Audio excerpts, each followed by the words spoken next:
Very good evening and welcome to yet another edition of the Yes 101's Visual Radio for the Newsfirst team. I'm Jed Abdin and we start off with a look at your headlines.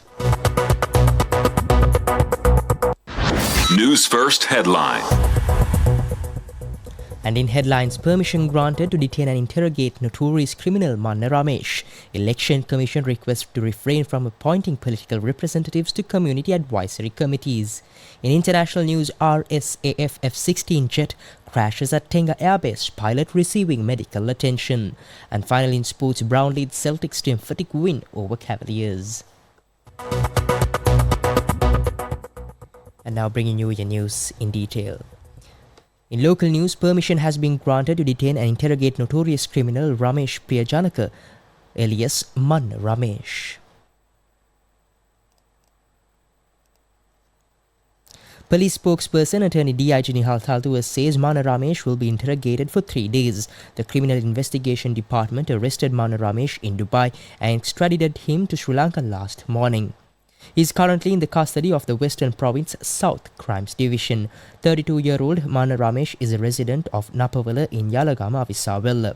Ongoing investigations are focused on uncovering more details about the suspect and his crimes that include murder, drug trafficking and extortion.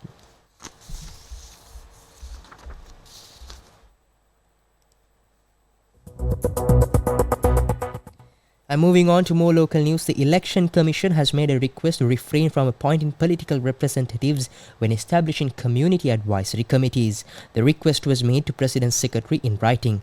The Election Commission says there is no issue with regard to development activities. However, the Election Commission, since the local government election was announced, their Local Authorities Elections Act is in effect in Sri Lanka. Since the presidential election is due to be announced within a few months, the Election Commission is of the stance that the relevant laws will be enforced in future as well. The Election Commission also requested to refrain from appointing candidates who are contesting the local government elections as representatives of the respective community advisory committees. The Commission highlights that rather, it is in violation of the election law as well as the Constitution. The Election Commission says if it is necessary to involve public representatives for development activities at village level, it is more appropriate to hold the local government elections and elect public representatives for that purpose. Up next is international news. International news. And in international news, Republic of Singapore Air Force RSAF F-16 jet crashed at Tenga Air Base shortly after taking off on Wednesday afternoon. The plane experienced an issue during takeoff at about 12:35 p.m. according to the Ministry of Defence.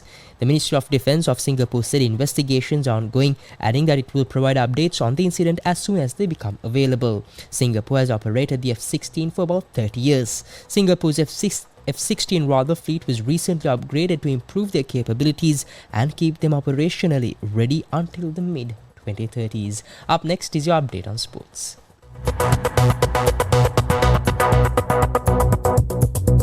Sports news.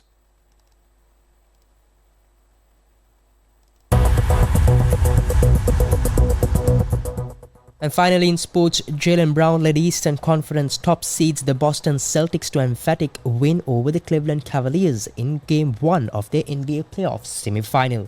Brown scored 32 points alongside Derek White's 25, which included 7 three-pointers as the Celtics eased to a 120-95 victory in Boston. The Celtics are chasing a record 18th NBA championship. With that, we wrap up this evening's edition of the Yes 101's Visual Radio for the Newsfirst team. I've been Jed Abdin. Thank you for watching.